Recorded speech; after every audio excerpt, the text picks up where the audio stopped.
Hello दोस्तों, आपका स्वागत है एक्सेल ट्यूटोरियल के इस एपिसोड में। आज के इस एपिसोड में हम लोग जानेंगे बेसिक एक्सेल के बारे में। पहले हम एक्सेल को ओपन करते हैं। एक्सेल को ओपन करने के लिए मैं के सर्च बार में जा रहा हूं और वहां पे मैं टाइप कर रहा हूं एक्सेल। तो जो पहला आइकन आ रहा है वो एक्सेल का है। मैं इस पर क्लिक करके मैं एक्सेल को ओपन कर रहा हूँ। तो जैसे ही मैंने एक्सेल को ओपन किया है तो ये जो इंटरफेस सामने आ रहा है यह एक्सेल का वर्कबुक होता है। और जैसे ही आप देख पा रहे हैं कि इस वर्कबुक के चारों तरफ बहुत सारी चीज़ें हैं, तो आज इन एक एक चीज़ों के बारे में हम लोग जानेंगे और समझेंगे। एक्सेल के टॉप लेफ्ट कॉर्नर में एक टूल बार है जिसको एक्सेस टूल बार बोलते हैं। आप इसको अपने तरीके से कस्टमाइज कर सकते हैं। ये quick access tool bar Excel 2007 और उसके बाद के वर्जन में अवेलेबल है। उसी लाइन के सेंटर में यहाँ पे एक नेम दिख रहा है जो एक्सेल का बाय डिफ़ॉल्ट वर्कबुक नेम है। इसको हम लोग सेव करने के टाइम में अपने हिसाब से चेंज कर सकते हैं। इसी लाइन के राइट कॉर्नर में यहाँ पे 3 बटन दिख रहे हैं। इसको बोलते हैं मिनिमाइज, मैक्सिमाइज और क्लोज बटन। इस लाइन के जस्ट नीचे आ रहे हैं यहाँ पे डिफरेंट टैब बार दिख रहा है। अगर मैं टैब बार पे क्लिक कर रहा हूँ तो उसके नीचे एक रिबन ओपन हो रहा है। तो बोल सकते हैं कि होम टैब बार के इस रिबन में इतना सारा टूल्स अवेलेबल हैं, इतने सारे आइटम अवेलेबल्स हैं। इस आइटम को हम लोग इस रिबन को इस बटन के थ्रू हाइड कर सकते हैं। और फिर से अगर मैं क्लिक करूँ और इसको मैं इस पर क्लिक करके इसको मैं फिक्स कर सकता हूँ। अगर मैं इस मेनू आइटम पे इस पे डबल क्लिक करूं तो ये हाइड, और मैं डबल क्लिक करूं तो अनहाइड होगा। इसी के जस्ट नीचे में यहाँ पे एक बॉक्स दिख रहा है, इसको नेम बॉक्स बोलते हैं। इसके बगल में एक बॉक्स दिख रहा है जिसको फॉर्मूला बार बोलते हैं। अगर कुछ हम लोग एक्सेल के सेल्स में टाइप करते हैं तो वो यहाँ पे दिखता है। ये हुआ column name, column A, column B, column C, इसको कॉलम बोलते हैं। ये कॉलम नेम है। अगर यहाँ पे देखें इसको तो इसको रो बोलते हैं, कॉलम रो। इसको बोलते हैं कॉलम, इसको बोलते हैं रो। 1 2 3 4 5 6 ये रो नेम हुआ। ए बी सी डी ये कॉलम का नेम हुआ।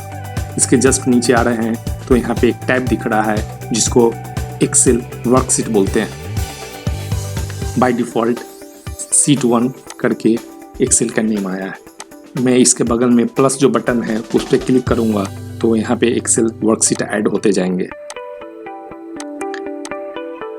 तो मैं ये वर्कशीट का नेम अपने हिसाब से चेंज कर सकता हूँ। इसको चेंज करने के लिए मैं डबल क्लिक करके इसको मैं रीनेम कर सकता हूँ।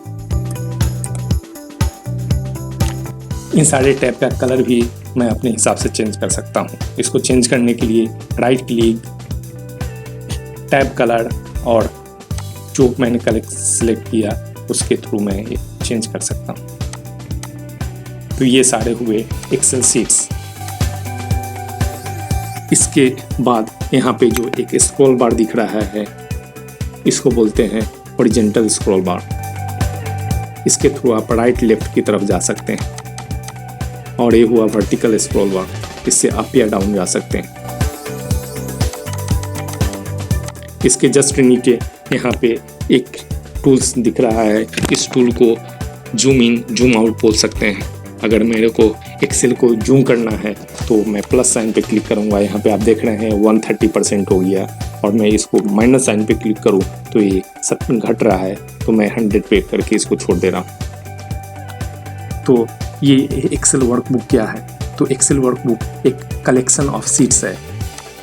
बहुत सारे शीट्स मिलके एक वर्कबुक बनता है। और शीट क्या है? एक शीट होता है कलेक्शन ऑफ सेल्स। बहुत सारे सेल्स मिलके एक शीट बनता है। ये सेल क्या है? शीट का एक पार्ट है जो हर एक सेल का एक यूनिक नेम है। अगर मैं कोई भी सेल को सिलेक्ट कर रहा हूँ तो आप इसके नेम बॉक्स में देखेंगे, वहाँ पे उस पर्टिकुलर सेल का नेम दिख रहा है। अगर मैं इस सेल को सिलेक्ट किया तो यहाँ पे देखेंगे ये है C5। इसको कैसे ये लोग कैटेगराइज कर रहे हैं, अगर मैं जाऊँ तो सी कॉलम के 7 नंबर रो में हूँ तो इसको मैं बोलूँगा C7। तो मैं अगर एक सेल को सिलेक्ट करूँ तो इसको मैं सेल बोल सकता हूँ। अगर मल्टीपल सेल को सिलेक्ट करूँ तो इसको रेंज बोलते हैं, एक्सेल रेंज। एक सेल को सिलेक्ट किया इसको सेल बोलते हैं और मल्टीपल सेल को सिलेक्ट किया तो इसको एक रेंज बोलते हैं। अब मैं आगे बढ़ रहा हूँ। यहाँ पे अगर मेरे को फाइल को सेव करना है तो सेव करने के लिए फाइल बटन पे क्लिक करके मैं यहाँ पे सेव एज पे जाकर लोकेशन करना है। लोकेशन चूज करने के बाद यहाँ पे मेरे को देना है फाइल का नेम। फाइल नेम बॉक्स में बाय डिफ़ॉल्ट होता है इसका एक्सटेंशन .xlsx। इसमें आप देखेंगे डिफरेंट टाइप का आ रहा है, XLSM, XLSB। तो बाय डिफ़ॉल्ट हम लोग इसको रहने दे रहे हैं एक्सेल वर्कबुक .xlsx करके मैं इसको सेव किया। तो आप देखेंगे यहाँ पे एक्सेल वर्कबुक का नेम चेंज हो गया है। अगर मैं इसके बाद इसमें कुछ भी, अगर मेरे को इस सेल में कुछ इंटर करना है तो उस सेल को मैं जस्ट एक्टिव करके कीबोर्ड से टाइप करना शुरू करूँगा।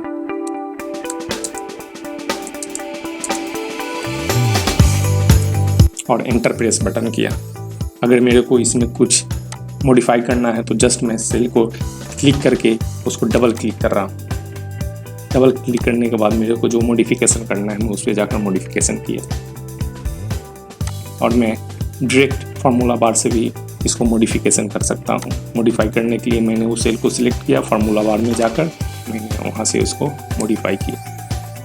तो आज के इस टॉपिक में इतना ही। फिर मिलते हैं अगले एपिसोड में with new things. Thank you very much.